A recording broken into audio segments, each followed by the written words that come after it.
everybody, and welcome to Taking Control, the ADHD podcast on rashpixel.fm. I'm Pete Wright, and right over there is Nikki Kinzer. Hello, everyone. Welcome. Nikki, it's back to school season. I know. It is unreal to me. I feel like we just started celebrating summer. Well, we did. I'm not quite ready.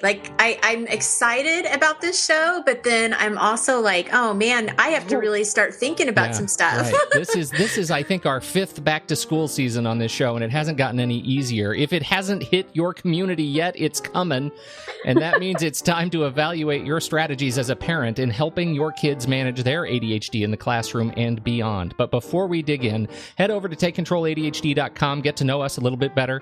You can listen to the show right there on the website, or subscribe to our mailing list, and just right on the homepage, just click that little button and join the mailing list. We'll send you an email every time the latest episode goes live each week. You can always connect with us on Twitter and Facebook at Take Control ADHD. Call us and leave us a voicemail. You'd love to get your voice on the show, 503-664-4ADD. And finally, the biggest news yet, don't forget, it's open enrollment season for Nikki's small group coaching beginning next month. So if you haven't put your name on the list, it's not too late. But it's getting perilously close to too late. TakeControlADHD.com. Sign up and check out Nikki's other powerful online trainings there as well. Elaine Taylor-Klaus is co-founder for ImpactADHD and is a coach behind tools and resources dedicated to parents of kids with ADHD. She is, as you might expect, parent to a child with ADHD herself, but like so many of us, she was diagnosed with ADHD as an adult herself, and she's a teacher, so she brings with her the perfect perspective on life and living with ADHD that is critical to any discussion that targets practical tools to help parents help kids while keeping themselves cool in the process. Elaine is one half of the duo at Impact ADHD with Diane Dempster, who couldn't be with us today, so Diane's role will be played by Elaine as well. Elaine, welcome to the ADHD podcast. Thank you. I am so happy to be here. Welcome. Well, we are thrilled to have you here. As we said, back to school, it's a busy season. I'm sure it's very busy over at Impact ADHD. Yeah, you might call it our busy season. Yeah, I bet. Well, I love your website. It is filled with so much information, so many resources. It's fantastic. So if people haven't checked it out yet, they definitely need to. So today we're going to talk about back to school. We don't have a real agenda. I just want to pick your brain. Awesome. Well, I'm laughing because, here I live in Georgia and most of the schools are already back to school. They've already started. Yeah, we're on the delayed side. We've got weeks yet. Well, we noticed this summer that we have clients all over the country. So from the time they stopped, the time they start, and then in other parts of the world, there's only about 4 weeks in the summer that our clients are really out of school. Oh, that's interesting. Crazy. Yeah, we don't start until after Labor Day, so it's the first week of September. Yeah, I'm jealous. See, that's why I'm torn. That's why I'm like, okay, I really want to do this, but gosh, that means that I have to start getting organized and thinking about back to school, and that I'm just not quite there yet. Not there. My kids are still at camp, for crying out loud. We still have a vacation left. Wow. Crazy. I'm jealous. Crazy. Well, I'm curious, that when I had actually reached out to you guys to be on the show, one of the topics that came back was the back to school with ADHD. What's the parent's real job? And when I saw that, I'm like, oh, that really sparks my curiosity. Am I doing it right? What is our job when it comes to back to school? That's what this whole show is about, is actually just cementing whether or not we're okay. Are we good parents? Yeah, are we good parents? So if you could help that. So the short answer is yes, you're doing great, right? Thank you. If you're having this conversation, believe me, you're a step ahead of most, so you're good. It's an interesting, the whole idea of what's our job, the notion that there is a job for us. And I think, when we were kids, our parents' job was to send us off to school. Right. That was pretty much it. Which meant a lot of us did go undiagnosed and unrecognized and through the years and sort of went under the radar, which was not always so good for us. But nowadays, the parent's job is very different. and navigating the nuances of that, I think, is really complicated. So where do you start when you're sitting down having a conversation with somebody who's really struggling? What does that look like? I mean, do you have like a regimen that you look at when you help parents to rationalize what is their role going forward when school starts? Well, we have a methodology that we teach parents that's called the coach approach. And we do have a model that we teach, and we teach a program called Sanity School, which is really awesome, that sort of gives parents a context and a framework. So the first place I think we often want to start with is understanding what our role is. Like, what are we bringing to the dynamic in the first place? And so it's often starting by getting a sense of where the parent is in the process. Is the parent very hands-off, maybe too much so? Is the parent very hands-on, maybe too much so? Often what we see is the parents bringing her or his own anxiety to the dynamic in a way that then sort of amps it up for the kids.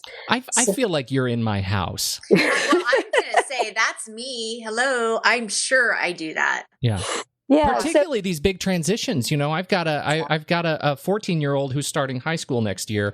I'm a hot mess. Like, it's all like I'm practically, I just can't even look at her because I'm afraid I'll vomit all over her right now because I'm so anxiety ridden. Well, and I do think that teenagers get a bad rap. So I just want to say that, just because you got a teenager coming, that doesn't mean it gets bad. True. I think they get a lot more interesting as human beings. And so a lot of the process here is about sort of calming our own anxieties and our own fears and concerns, and realizing that our job is to slowly but surely pass the responsibility for their work and their success from us to them. And when they're really little, it's our job to direct, right? We have to tell them, it's time to do your homework, it's time to go to sleep. But as they get older, it's really our job to help them begin to assume those responsibilities for themselves. And I know that when we're dealing with an ADHD population, we think, well, but my kid can't. And in some ways that's true. And we still want to begin to look for the little ways that we can pass the baton and let them have it and grab it and hold it and run with it and find success with it. One challenge, one opportunity, one responsibility at a time. And I know that's theoretical, but it's really how it works. Well, you just made a connection for me that I think is really important. I want to reflect it a little bit. I feel like the anxiety that I have is not because I'm terrified of having a teenager. It's because I'm terrified of the memory of my experience as a teenager, right? And because I was a basket case in, starting high school, it's not fair to me to inflict that basket casedness onto my daughter, who is actually really quite level-headed, although struggling with ADHD. I should not even say struggling. She's living with ADHD. There is a whole new set of sort of things to think about in terms of what are her responsibilities for care and feeding of herself as she continues to grow. I need to let go of that as her parent, riddled with anxiety that comes from me as a youth. And let her have her own experience. And that's really hard to do. And I wonder if that's a thing that, please tell me I'm not alone. You are so not alone. Well, and more than likely, for our generation, you were in high school managing, not understanding that you had ADHD. Well, I was unsupervised at best. Right. Even if you were diagnosed, you weren't really being well treated because what we know in the last 10 years is, heads and shoulders above what we knew 20, 30 years ago. Right. So I love the way you shifted that, because our kids are learning to live with ADHD, and our job is to help them understand themselves and learn to live with and manage themselves. Mm-hmm. And that means stepping out of that need that we have to make sure it's going to be okay and to do it for them. Which is one role that we tend to do, is to overcommit, have you done this? Have you done this? Have you done this? Right. And recognize that, they're going to falter a little bit as they figure it out. But if we don't give them the chance to figure it out, they're never going to figure it out. So that's one side of the coin. And then the other side of the coin is the parents who are like, well, I tried. She said she's got it. She doesn't got it. I can't do anything about it. Those are the parents who throw up their hands and give up. Sure. Which is also not, that's letting go too much. So the challenge is to let go consciously, systematically, strategically, if you will. And it's an art. It's definitely more art than science. Oh, for sure. But one of the things that I liked that you said earlier was that it's really overcoming one challenge at a time and being successful at that, rather than trying to get your whole morning routine, in place. Maybe it's just getting up on time, or maybe it's just making sure that you take your medication. Maybe, just really kind of breaking it down into little successes, which I would guess has got to be a lot less overwhelming for the child or for the student. Exactly. I mean, there are two things. One is it's less overwhelming. The other is the solutions are in the successes. Right. So when you help a child find a little success, maybe it's waking up, maybe it's brushing your teeth, maybe it's turning in a homework assignment or getting started, whatever the one place where you're taking aim and focusing, and then we call it taking aim. When they find success in that, the success breeds success. Then they feel like, okay, I can accomplish something, and they're willing to take on something else. Mm-hmm. And then they can look to what worked there and go, okay, that worked. How can I apply that to something else? So it's really that's the place to look. And we have this tendency to look at our kid and say, well, that didn't work, and that's not doing, you're not doing that, and you're not doing that. And what they really need to hear from us is, wow, you didn't take the bait when your brother poked you. You did a great job keeping your temper, Wow. Recognizing the positive, right? Mm-hmm.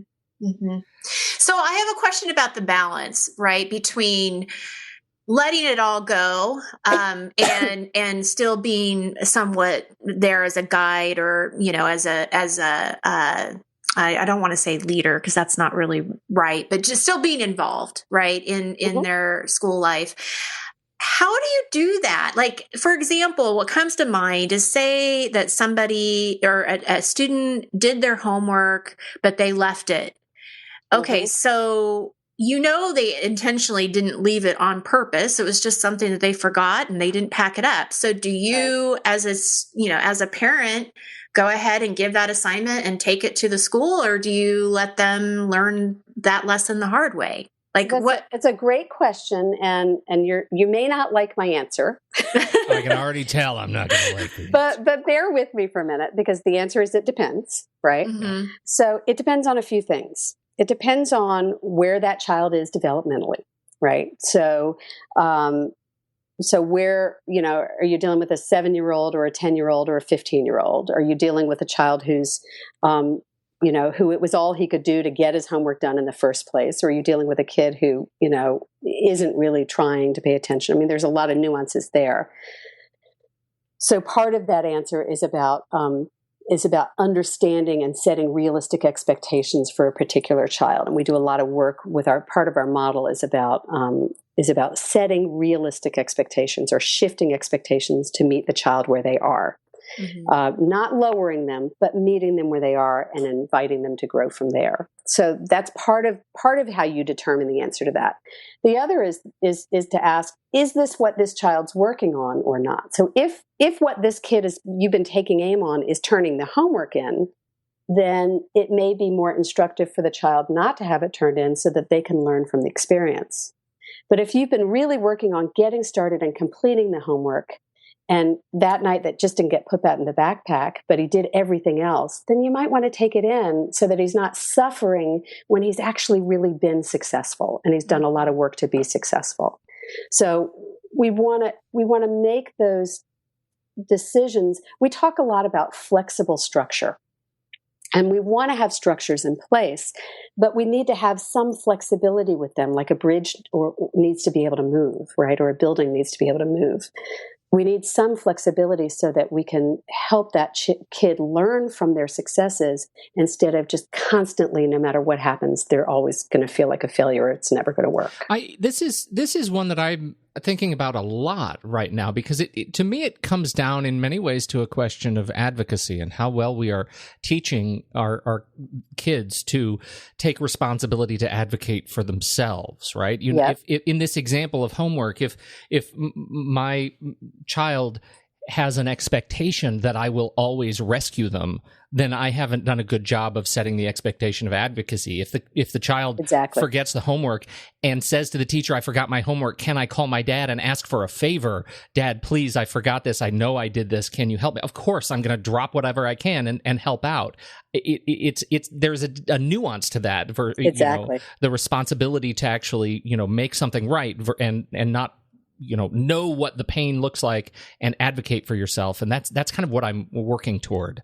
I think. Well, and it's what you're pointing to. We call it asking for help, is teaching our kids that it's not only is it okay to make mistakes, but they're gonna make mistakes. Right. So expect that. That's part of being human, and to own it and learn how to manage it and deal with it and advocate for yourself, as you say. And that's an enormous part of helping our kids be successful at school, is to have them be able to do just what you said. Now if your child was not in a condition where they were sort of expecting you to just rescue them every time, that's a whole different scenario than how I did all of these things, but I dropped the ball right here. Can you help me?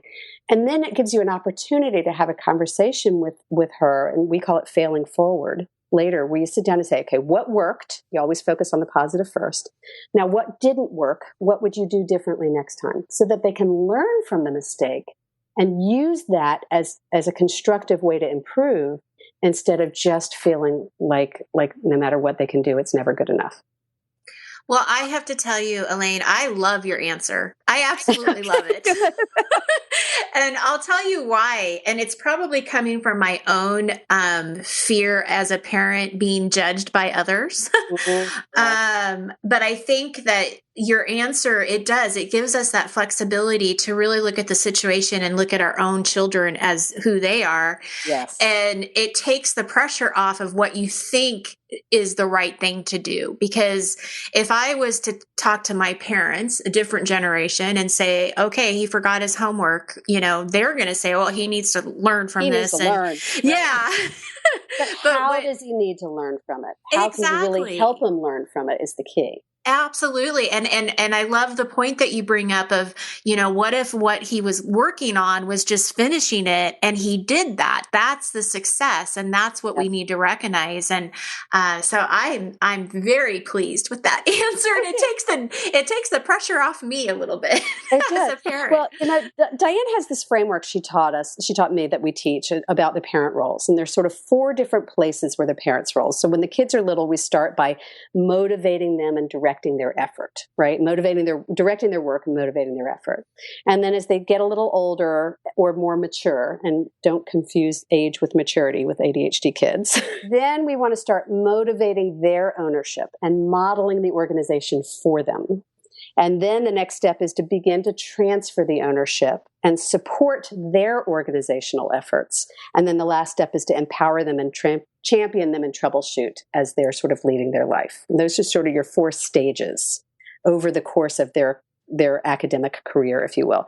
So you're not going to hit phase 4 till probably late high school or college for most of our kids. Right. And so most of our kids, we spend, if we're lucky in high school, the parents who are really owning their responsibilities well and have transferred it well are really in a support role by high school. Mm-hmm. And that's where we want to be. And there are going to be some areas where we can be that more than others. And we may still be not directing, but modeling some of it while we're helping them take on the ownership. It's again, as you say, it's very nuanced.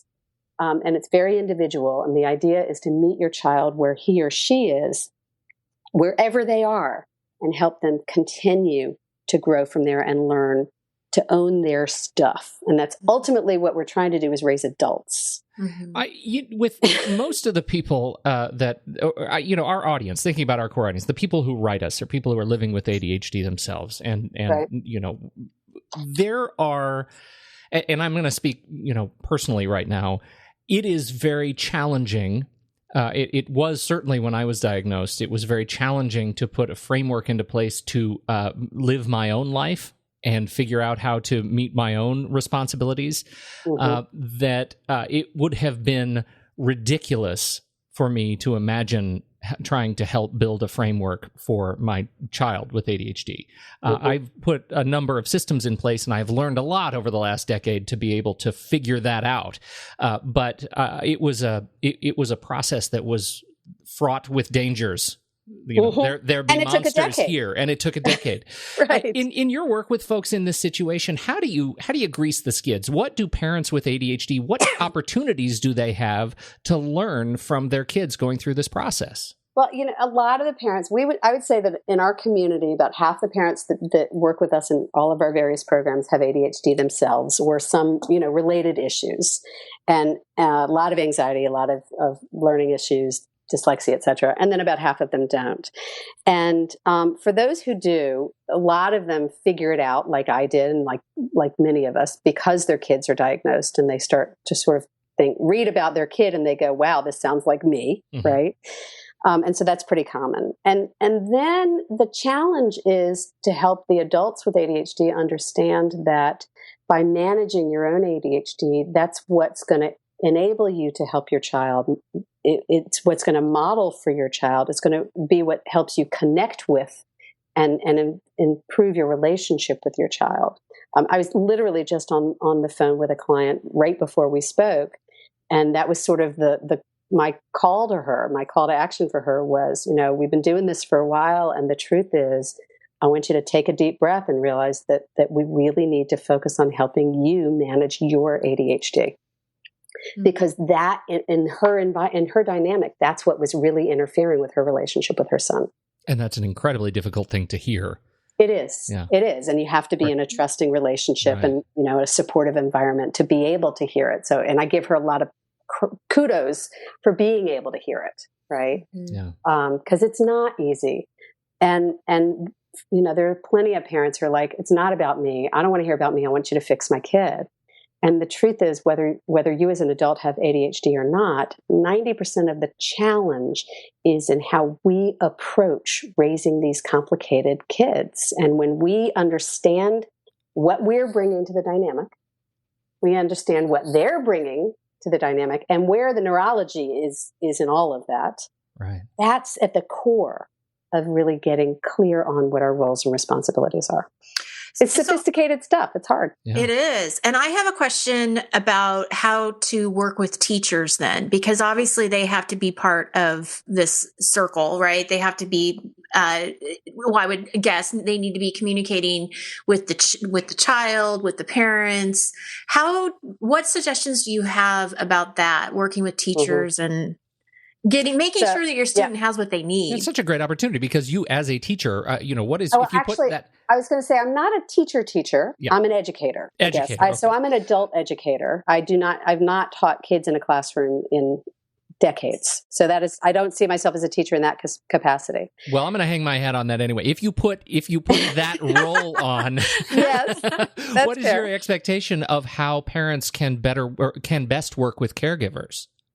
So the first thing that we try to help parents understand is that more than likely they are as well informed, if not better informed, than their child's teacher. And I don't say that to dismiss teachers. I say that because teachers are just woefully uneducated around ADHD in particular, and other aspects of learning disabilities. And it's so sad and difficult and frustrating, because they want to help these kids, but the schools don't have the capacity to do the kind of in-service training that they really need to understand it well. So they get the cursory understanding, they get the bullet points, they get, use a reward chart, they get what they see in the IEPs and the 504s. But oftentimes the teachers don't really understand that, the emotional impact or the sensory impact, or, we still are hearing from teachers, why can't he just? Yeah. And there's a good neurological reason why he can't just.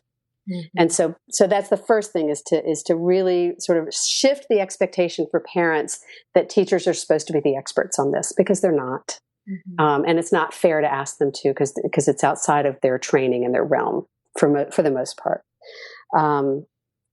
And then the second based on that, is to really come to the teacher from a place of compassion and collaboration. Mm-hmm. Like, instead of a lot of parents will come in demanding, my kid deserves this, my kid's right is, and that it's a style of advocacy that sometimes it gets results, but it doesn't build long-term teamwork. And what we really want to be doing is coming to the schools and to the teachers and saying, I get that this is a challenge. We have to accept and understand that these kids, probably about 25% of their classrooms, oftentimes have kids with all kinds of complicated issues. And there are way too many kids in the classroom. And so the pressure on them is outrageous. Like, I have such admiration and respect for school teachers.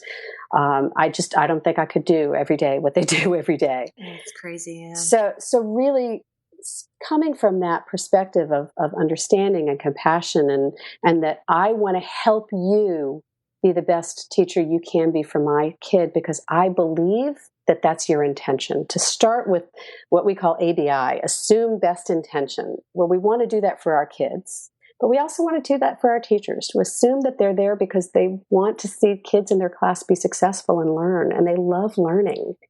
And it's frustrating for them when kids make it hard for themselves or for other kids to learn, So it's really, in the school environment, the beginning conversation is really about shifting expectations to understanding that we're not going to fix this right now. We're trying to learn together to work to manage it and to help this kid learn how to become a lifelong learner. And then the third thing I would say with the schools is to really, really begin to shift the emphasis from focusing on outcomes to focusing on the process. The schools tend to be very outcome focused. We got to get the test results. We got to get the grades. We got to worry about the report. And with our kids, what's really essential, particularly in the younger grades, but really all the way through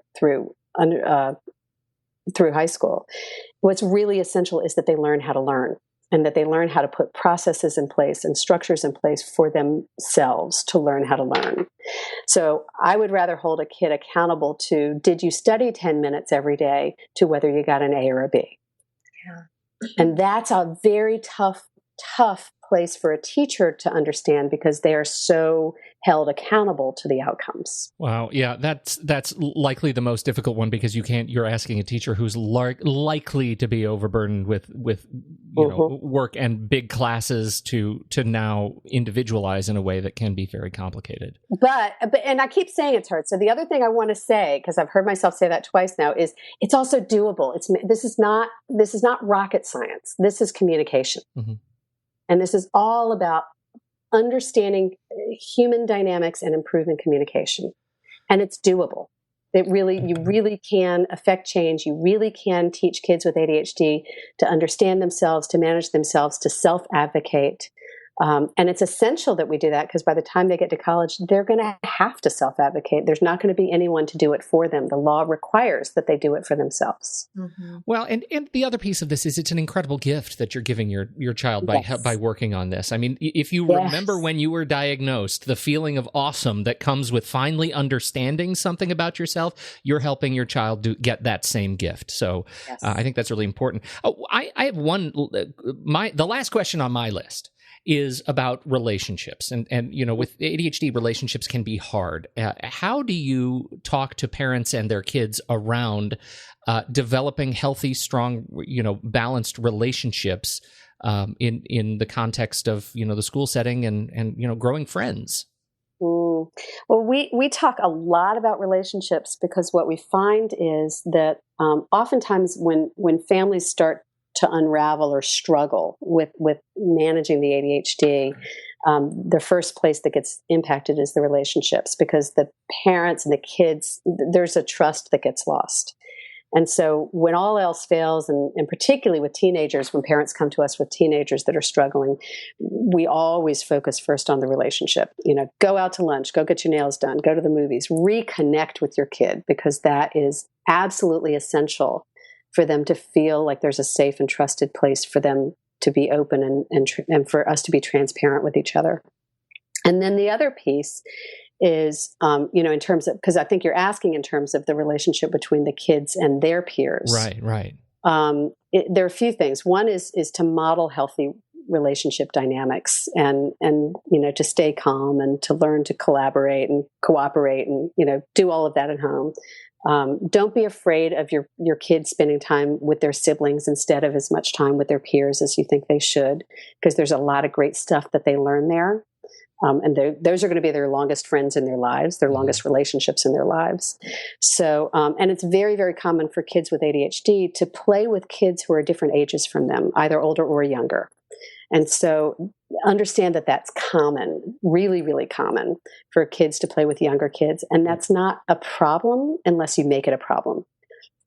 It's wow. really okay. That's sort of mind-blowing, because that is actually one I didn't even know to ask that question, but it's absolutely what I observe in our own family. Mm-hmm. And I had never, and I'm always thinking about that, is that there is this absence of close, deep friendships in at school or in our community that are of peer age.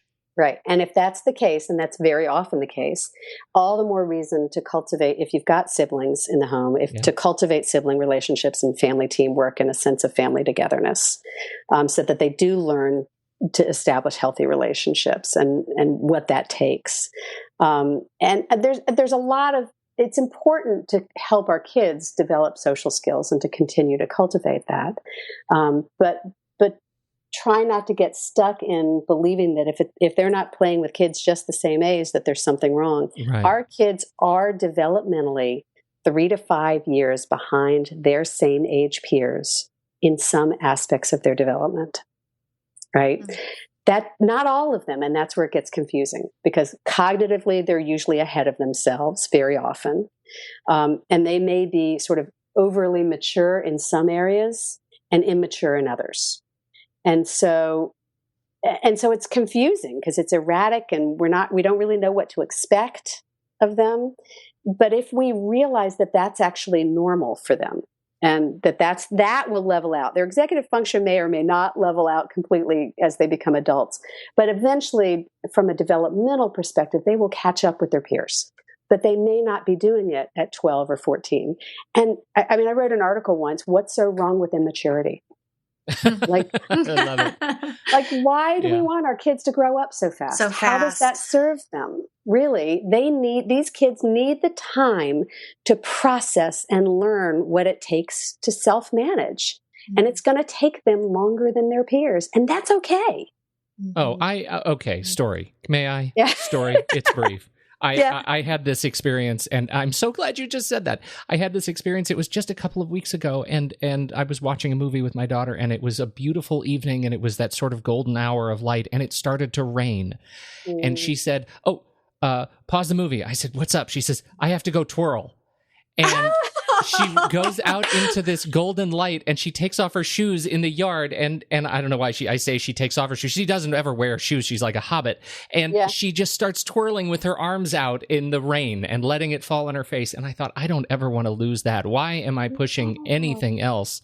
This is an incredible gift. Did you get a photo, Pete? No, I wasn't ready. I was in awe. I was too busy crying, Nikki. Come on. I know. You were living in the moment. Good for you. Oh, that is a snapshot. That's a beautiful thing. It was enough. Beautiful. That was enough. And we had a similar thing the other night with the rain, where we all, my son, my 15-year-old son, was like, come with me. And we all went and sat on the front porch and just watched the rain. It's just lovely. Nice. And I feel so much like same age peers. There's so many social issues going on, and so many demands, kind of emotional demands, that you forget how to go outside and twirl. And so you're right. What's so great about it's the rush? What's the rush? Go out and twirl. I have a 22-year-old today. Is my 22-year-old? Oh, happy birthday! And she calls it adulting. Yes. Hashtag adulting. Hashtag adulting. And adulting is hard. It is. Yes.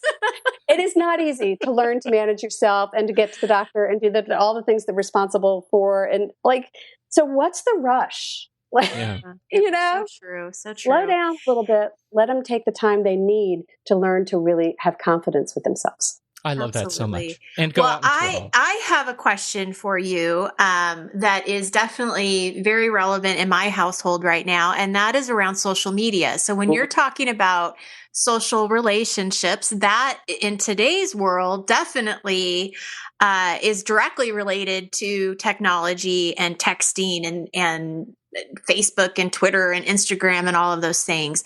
Any advice on how to manage this that is so new to us. I mean, this is not something I ever grew up with. I mean, not even close. So, well, here's how I look at it. We are digital transplants and they are digital natives. So true. Right. And we have this, like, do you feel like yourself, you're way too young to be sounding like your grandparents, right? In my day, right? Yeah. Ask me as my bursitis kicks up again. Yes. Goodness, I'm like, this is ridiculous. Well, and it's so interesting because people will say that, like, well, when you guys were growing up, you never did this, but the world is so different. Exactly. Like, I don't think it's a fair comparison because it's just so different. Well, and that's the thing, is that, like, this is their world. And we can be resentful of it, and we can be judgmental of it, and we can stand with our hands on our hips. And I had a client who told me he just won't get that phone away from his head, you know? And, like, we get all of these judgments around it. And I really do believe, it's not to say that we don't want to have limits on it, but I think that we need to let go of the judgment and let go of the shaming and all of the panic around it, and get real and understand that actually the nature of communication is shifting. And there's some great research on what they are getting and the dynamics that they are learning, and from social dynamics from the social world, and to recognize that they are communicating differently. That doesn't mean we don't teach them how to look adults in the face and have a conversation. That's all important as well. Mm-hmm. But I think that if we let go, if we come from a place of, like, well, this is their world, let's help them learn to manage it in a healthy way, instead of coming from that hand on the hips judgment of, you shouldn't be doing that. There must be something wrong about it. That's a good point. Yeah. That's a really good point. Because they're going to react and get defensive if we're coming from judgment. But if we're coming from understanding and helping them learn to manage it, well, that's what parents are supposed to do. And, we were mentioning it earlier, I think, that a huge amount of their world is on these screens now. Their schoolwork, their homework assignments, their applications, everything is on the screen. So that's their reality. Mm-hmm. Mm-hmm. And so to some extent, we need to meet them where they are and help them learn to grow from there and to manage it well, instead of assuming that there's something wrong with it because it's unfamiliar to us or it's different. Well, and it's sort of, I can see my family, especially my two kids, saying, well, Mom, you're being kind of a hypocrite. Hypocritical, right. Yeah. There you are on your phone and iPad and computer. And, right. I have everything on my iPad. It's how I read a book. And my daughter just the other day was saying, you can go and get an actual book. Right. I'm like, wow, you're right. I know. But, it is interesting because when you talk about managing it in a healthy way, one of the things that we told our son when he got his first iPod, which he could text on, is we said, just remember when you're texting something to someone, think about whether or not you would actually say it to their face. Like, would you say this to them? And, kind of just pause for a second and make sure that's the case. And also, because he's, at the time, he was a seventh grader, just 13. I said, also, would you text this and in front of me? Like, is it okay for an adult to see this? Because I will be checking it. Yeah.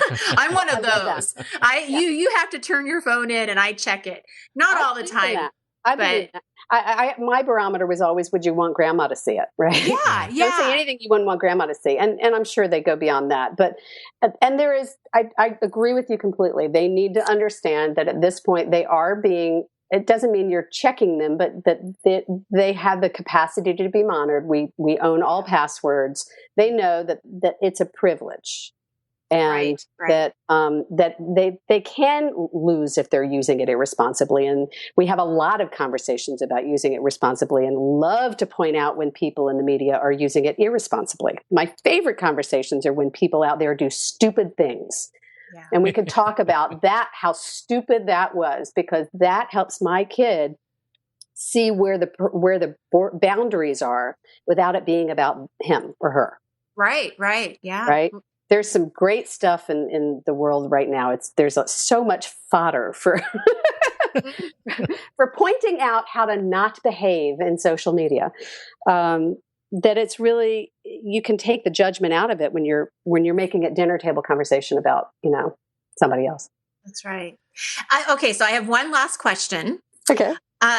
With anxiety, I have a child who definitely lives with anxiety, and he gets it from me. So I really relate to what you said earlier in the conversation about me imposing my anxiety on him, because I'm sure that that's true.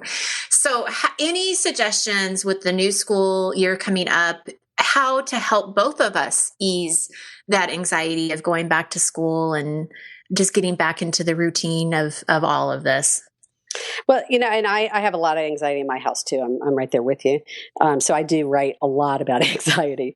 We were talking about it we have a group coaching program called the Parent Success System. And it's this phenomenal program where you're placed in a small group of other parents of same age kids and a coach. And we talk about different topics every week or every other week. And so we were talking about the topic of transparency. And that's really what comes up to me as you say that, is when we're open and honest about what we're dealing with, and we're not trying to hide or pretend it doesn't exist or make ourselves look good in our kids' eyes. Not only does it cultivate trust with them, but it helps them learn how to manage the issues that inevitably they're going to struggle with as well. Because if we're dealing with anxiety, likelihood they're going to have some anxiety too, most of them. And so I'm a big believer in transparency, to be able to say, I get that this is my issue.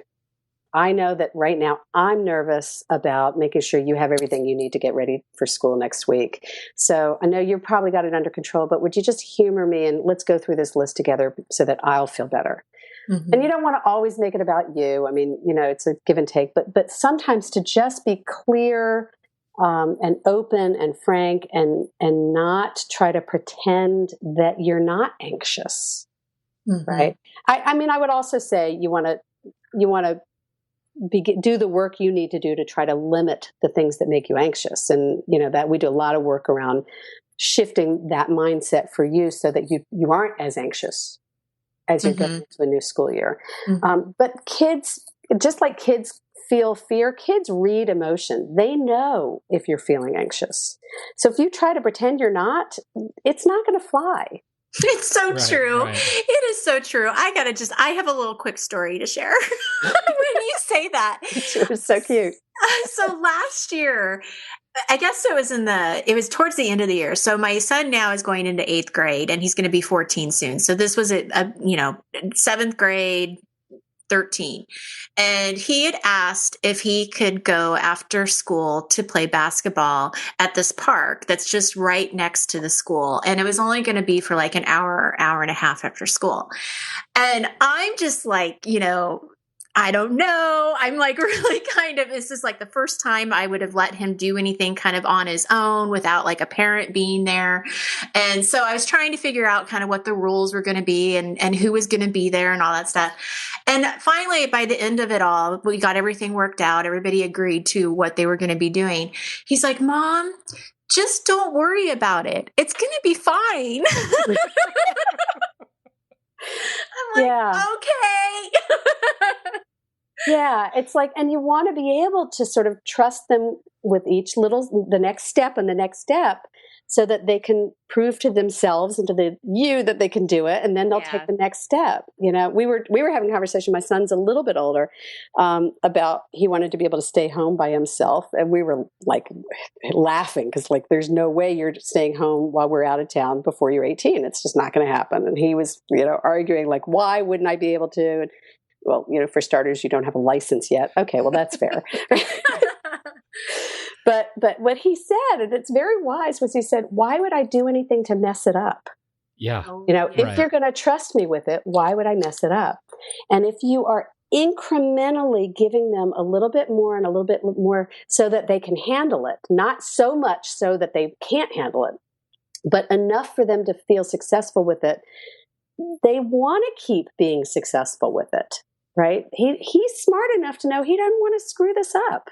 Yeah. And so for the most part, he's making pretty good decisions. Is he occasionally going to make a stupid choice? Yes, he's a 15-year-old boy. I mean, But if I don't let him do anything, then when he does get some space, he's going to go overboard because he's not going to have learned how to measure it. That's so true. Yeah. Well, and in a sign of the times, back to this technology conversation, my son is 10, and he says, "Hey, Dad, can you take me? I need to go get this Lego thing." I said, "Well, first of all, you don't have any money." He said, "Come on, just take me, and then you can get it, and I'll pay you back." Right, whatever, I believe that.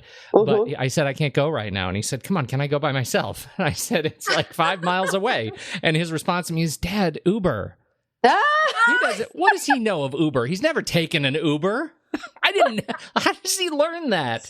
Anyway, so this is our brave new world. It is. And thank you. We have to be brave in it. That's the button at the end of this, is that nobody told us that parenting was going to be a cakewalk. It's a brave endeavor. And I resent them every day for not telling me. This has been such a treat. Thank you so much for joining us. It's been my pleasure. Can you please tell us what you want people to do to learn more about you? Well, I definitely want people to go to ImpactADHD.com and sign up for, we have free gifts on the site or newsletters or whatever appeals to you. But join our community, get on our mailing list. It's all free. It's just an amazing community of parents. And everything we do is about, not the what, but the how helping you figure out how to put what you're learning into practice on a day-to-day basis. So ImpactADHD.com/gift will get you a good something. Not sure what it'll be at that time you sign up, but it'll always be something good. Oh, I hope it's a cake. And then the other thing is for parents immediately, we're doing our back to school special we do every year. It's called backtoschool.com. And this year we're doing a series of videos and culminating in a webinar. Every year it's something different, but every year in August you can look for backtoschool.com and find something great happening. And again, it's all free, and it's designed to get people motivated, to get parents back into the swing, and we're all about cultivating conscious parents. And so, the more you're paying attention and reading emails and listening to podcasts, and thinking consciously about how you're managing your ADHD and your kids' challenges, the better the relationships are going to be and the better the outcomes are going to be for your kids. So join us in any way that works for you. Come play with us and visit us at ImpactADHD.com and backtoschool.com. That's beautiful. This has been such a treat. Thank you so much. I hope this is not the last we hear from you. We would love to be back. I love this. You guys are fun. Outstanding. You're even telling stories, so I don't have to. It's perfect. Well, thank you very much. Absolutely. Nikki, closing comments from you.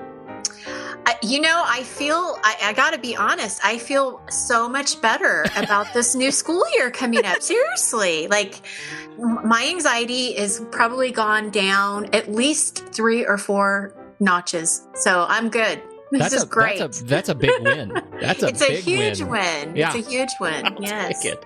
Well, this has been a real treat. Thank you so much, everybody, for downloading and listening. On behalf of Elaine Taylor-Klaus and Nikki Kinzer, I'm Pete Wright, and we will catch you next week right here on the ADHD Podcast.